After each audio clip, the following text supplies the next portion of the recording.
Also, this weekend, the Ohio State Buckeyes played a little spring football game at the Horseshoe.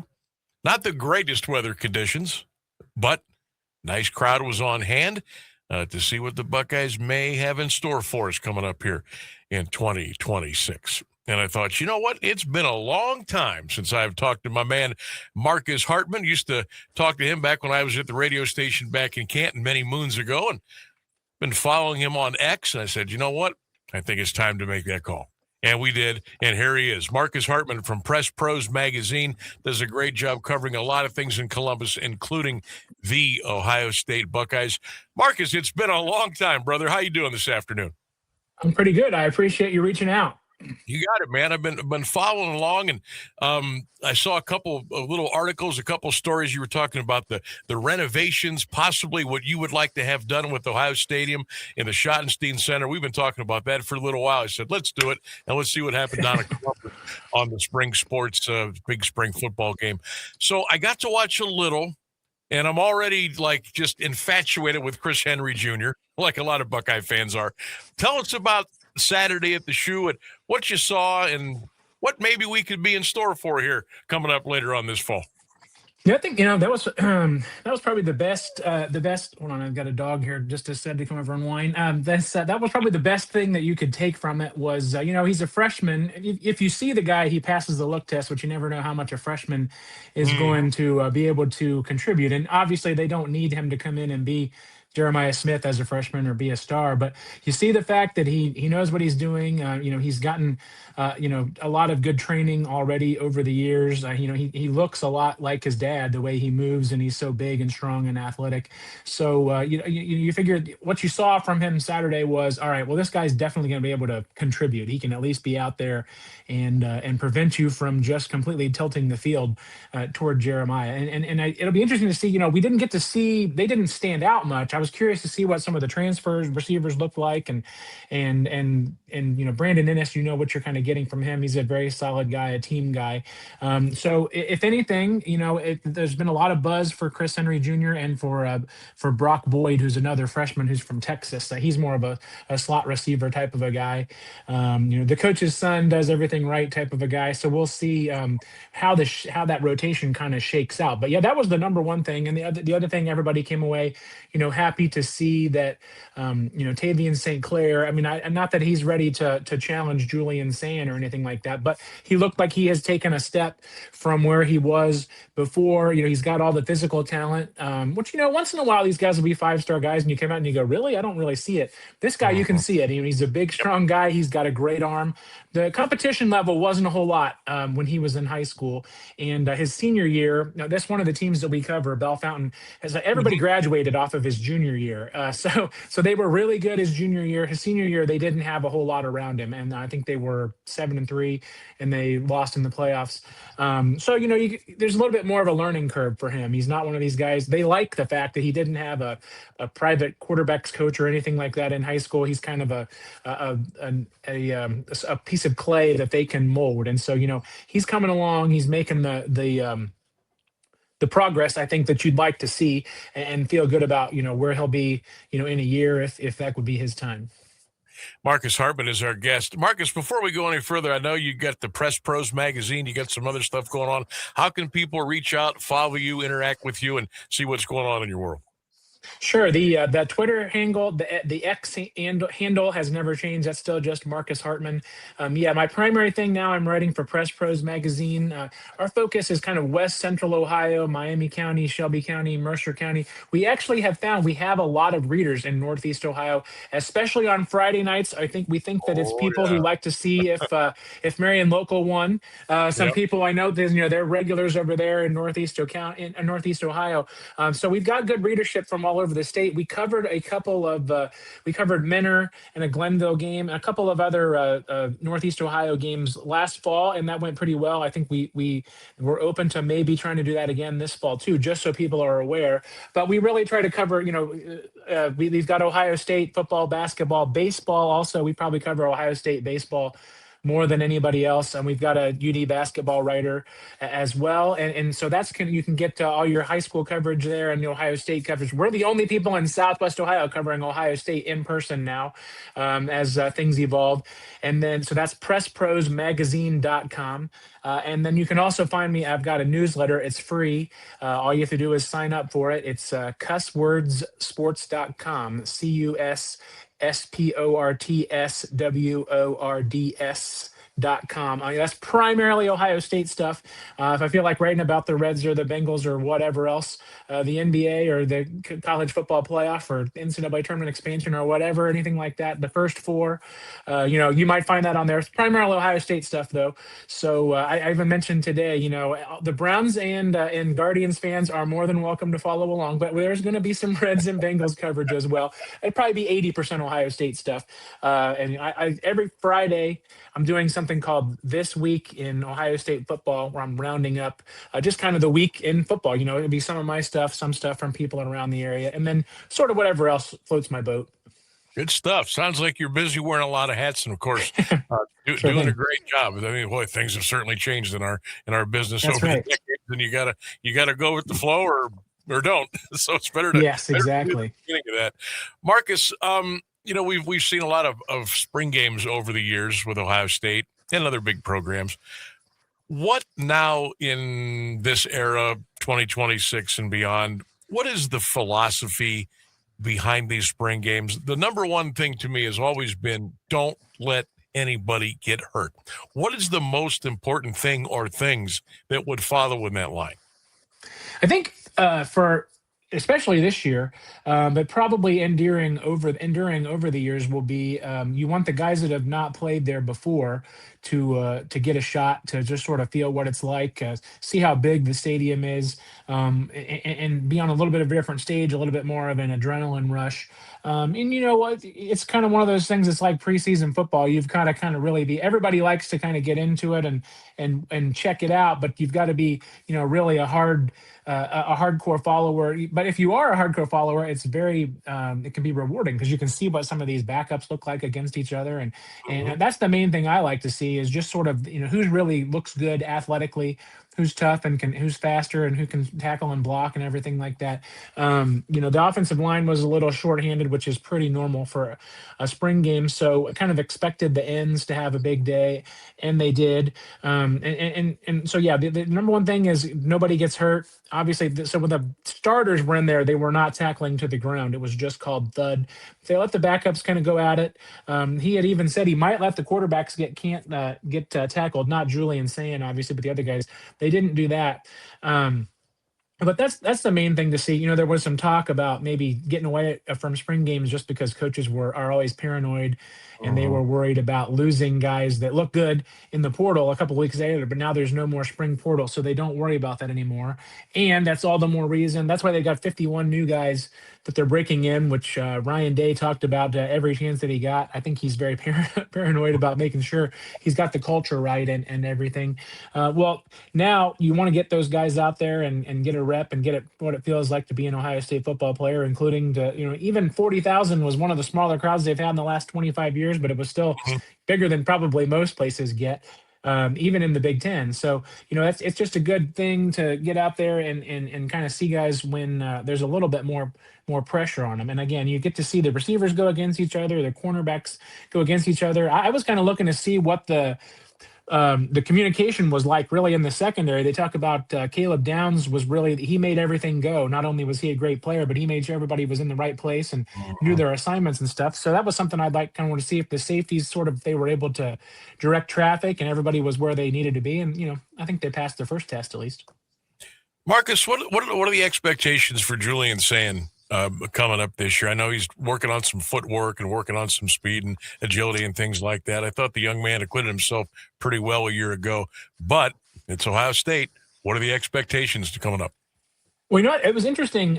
We went from the Big Ten, the Ohio State quarterback should be the all Big Ten quarterback and a Heisman finalist every year, there for 7 or 8 years in a row. And then after CJ Stroud, he kind of raised Day was just looking for a distributor there for a couple of years. including last year with Julian being a redshirt freshman, which makes sense. And now he did say a week ago, I thought this was very meaningful. He said, it's time for Julian to step up. He's got to be a leader. He's got to make people around him better. And so I think it'll be interesting to see if he can handle that. I mean, I would expect that he can. You've got to figure, he's a 5-star recruit for a reason. It's not that he's the biggest and strongest guy, but he can handle it mentally, I think. And if he can kind of grow into being a leader, if he's got everything down pat, he can make everybody go where they want to go. And then, the next step is just, making sure he is finding, the best play available, I think, on every play. I think there were some times where there was some justifiable criticism that maybe he could have pulled the trigger on a few throws there, especially very at the end of the season. And he didn't. I mean, it's easy for us to say sitting in the press box or sitting behind the TV screen. But that's part of the evolution of a quarterback. I did a story a long time ago talking to a bunch of people about what it takes. And I remember one thing I got, Mike Tomczak was one of the people who was like, yeah, that's the thing. You go from, you kind of learn how the offense works. And then the next thing is when to make plays and when to push the envelope without pushing it too far. And, that was the takeaway that I got that has always stuck with me. And I think it's still the same deal. That's the next challenge for Julian. We know he can take the plays that are there, and he generally does a good job of taking care of the ball. But even, Aaron Rodgers has been criticized the last few years for maybe not throwing enough interceptions, not taking enough chances.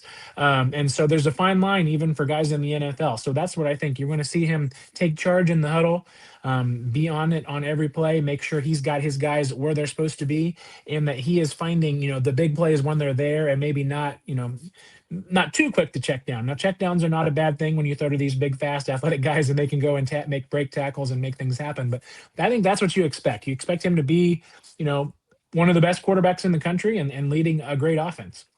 Marcus Hartman is our guest. Check him out at Press Pros Magazine. Check him out on all of his social media platforms, including at Marcus Hartman on X. Marcus, one more. We'll go into a little Ohio State the renovations here before we kick you free. We're a long way away, obviously, but the Big Ten. Okay, you got the big dog. You got Ohio State. You got old Kurt Signetti at Indiana. You got a new sheriff in town, Matt Campbell up at Penn State. Fitzy is at Michigan State. Illinois has gotten better. USC is always going to be good. What's the pecking order, do you think, early on here for the Big Ten season coming up, although we are several months away? Oh, and by the way, Ohio State's schedule is very, very tough. Yeah, well, I mean, you've got to figure I really like Dante Moore. So you've got to figure, I know there's a lot of new there at Oregon, but they're pretty good at rolling over the roster. And Oregon's got to prove it too. They've gotten slammed in both the playoff games. So I think Ohio State and Oregon, and you expect Indiana. I don't think that they've truly solved the portal where they're just going to be able to reload every year there at Indiana. But you've got to beat them. They're the champs. You've got to knock them off. They've obviously made a bunch of good acquisitions. It's a little bit USC. The talent is always there. I'm really fascinated to see Penn State, honestly. I mean, I think Matt Campbell is kind of the one guy, and I know he's a Northeast Ohio guy. He's kind of the one guy that didn't want to see go to Michigan because I think that would have been a good match there. I'm not so sure about Whittingham there at Michigan. Maybe it'll work great. Maybe it'll be a little bit of a weird pairing there. But Matt Campbell importing all those guys from Iowa State, which they might bring some of the grit and grind that maybe Penn State had been missing over the years. I mean, they always had plenty of talent, but it was kind of I think look at Penn State and Wisconsin were kind of the opposite ends of the coin. I mean, Wisconsin would have a better depth of roster, but they might not have those very high end guys. And Penn State would have the very high end NFL draft picks, but then they wouldn't have the same kind of core strength of a roster. So I'll be very fascinated to see how that works out both this year with an all new team pretty much, and then how he recruits moving forward with all of his roots. And I think that Fitzgerald at Michigan State is a great fit too. So I in Illinois, as a team, and Illinois, if I remember, has a pretty weak schedule. So they've got some turnover, but they've got some guys back, and they've got a coach who knows what he's doing. So yeah, I looked at it, and I don't remember exactly off the top of my head, but I don't think this could be the toughest schedule that they've ever played, at least on paper, in terms of number of ranked teams, even before you get into the playoff. It doesn't always work out that way, and I think Ohio State is built to handle that kind of a schedule. I don't think they're going to be undefeated. As Texas aside, they can afford to lose a couple games, and they'll certainly still make the playoff. And sometimes a 9-3 team is going to get in. We haven't seen a 9-3 team that had the resume for it yet, but this could be one. Yep, it'll be fun. There's no question about that. All right, Marcus, I saw a little story last weekend, some publications floating around. I actually talked to a couple of season ticket holders. They were planning on looking at the questionnaires that were coming out from Ohio State about what do we do with the horseshoe? What do we do with renovations? What would you like to see? What can we do? How much is it going to cost? You know, that old thing down there on the banks of the Olentangy has been down there for a long, long time, and they have preserved it as best as they can. What can they do, Marcus, to make it better? And also keep in mind, enable people that maybe aren't corporate billionaires to be able to afford to go to Buckeye games moving forward. What do you see happening there? Yeah. Well, and I have to say, I have not. The last time I went to a game as a fan was the 2002 Michigan game. Yeah, I read your story. So I've been very fortunate that way. But I get the impression, a lot of the normal creature comforts they could improve. Fix up the bathrooms, make the concourse easier to navigate, and things like that. Redo the seats. I mean, the same bench seats in a lot of the places that they've had forever. So from that standpoint, I would expect that they'll do what they need to do in terms of just sort of improving the concessions and all that stuff. I'm sure that they'll do that, improving the bathrooms and everything. I mean, there's not much to that. It's just a matter of putting the money into it. They're talking about it's more for the rich people from that standpoint. They haven't put in they've cleared out the south stands there. Where the band sat. Those bleachers are gone. They haven't put in there yet what's going to replace it, which is going to be like a suite, which I guess is going to be a temporary structure that they'll rebuild that every year. It'll be interesting to see what that does. But there'll be people there. There's going to be a suite this year at the end on the south end zone between the stadium, between where the seats end and the end zone, and where there will be kind of a wine and cheese club there for people. They've got another club that they're building, and I think it'll be ready this year. That's underneath these south stands. That's more of a place where people can go and mingle and things like that. And that's a very expensive to get in. I think I forget what it is, but there's the 1922 club, and there's a high bar just to get into that. And so those things we know are coming. They're going to replace the north scoreboard this year. Next year, there's going to be a big project to replace the south scoreboard, which I think is more or less the same as it's been since they put it up in 2002, 1 or 2. And they're going to redo the ribbon boards and things like that, which those aren't that old, but they've had some physical issues with them where they've gone out, I think, a couple times over the last couple years. So you're going to see them do all that stuff, some of the different bells and whistles and things. But I think the survey maybe it was. I haven't seen the survey itself. I saw the announcement, but it was about how can they. Like I said, there's some of the basic stuff. Obviously, they know they need to fix up, and they're going to do it. But the rest of it was like, what can we do to get the most possible money out of you guys that you'll tolerate the most, And so I guess we'll see where it lands on that kind of thing. And what I guess I would be curious to see what the responses were. I mean, if they get some pushback for people saying, hey, don't add all this expensive stuff or reduce the seating or anything like that, or if there are people saying, heck yeah, I'll do it. Maybe they'll get that. There's got to be a limited number of people who want to pay for that kind of stuff, but maybe they haven't hit that limit yet. Yeah, it's interesting. I know Ross Bjork, man. He loves him some cash coming into the university. Yeah. Hey, also loved your quick read. I'm with you, man. Let's get out of the Schottenstein Center. Let's go fix up Old St. John Arena, and let's go back to playing basketball there again. It's probably never going to happen, but one can dream, right? Yeah. Well, I think, and I haven't talked to any inside people about this, other than I know for a fact they cannot tear it down until they build another ice rink and another indoor track, because the heater and the electric system and everything for French Fieldhouse and the ice rink are like under St. John. Yeah. So that's why they haven't torn St. John down yet. And they're trying to replace those things, but they haven't gotten real far down the line. And so it'd be real expensive. How expensive would it be to tear down St. John? Real expensive, right? So I feel like somebody with some vision come in there. It'd be the easiest fundraiser of all time to Yes. to say, hey, we're going to rebuild St. John. They'd make that money in like 2 weeks, right? And it wouldn't be easy. I'm not saying it'd be cheap. I'm not saying it'd be easy. But I mean, have you been to UD Arena? Because they've Yeah. done major renovations to UD Arena over the last 20 years. It was about a three jobs into it. The most recent one was like $90 million. They took out load bearing walls and concrete, and they took out obstructed seats and made them better seats. They added suites, all kinds of stuff. If you can do that, and they didn't mess it up at all. If you can do that at UD Arena, you can do that at the shot at St. John Arena, and it could be a great arena that would hold the right amount of people. It'd probably still be bigger than like a lot of it'd still be one of the 30 biggest arenas in this country. Yeah. We've proven that there are not 19,000 people that want to see Ohio State basketball games on the regular, unless maybe they're undefeated or Greg Oden is on the team. So I think I think that that's what they should do. They operated two basketball arenas for 20 some years, and they obviously want to do all that other stuff that they do at the shot. Go ahead, keep doing that. It's just not a good place to watch a basketball game.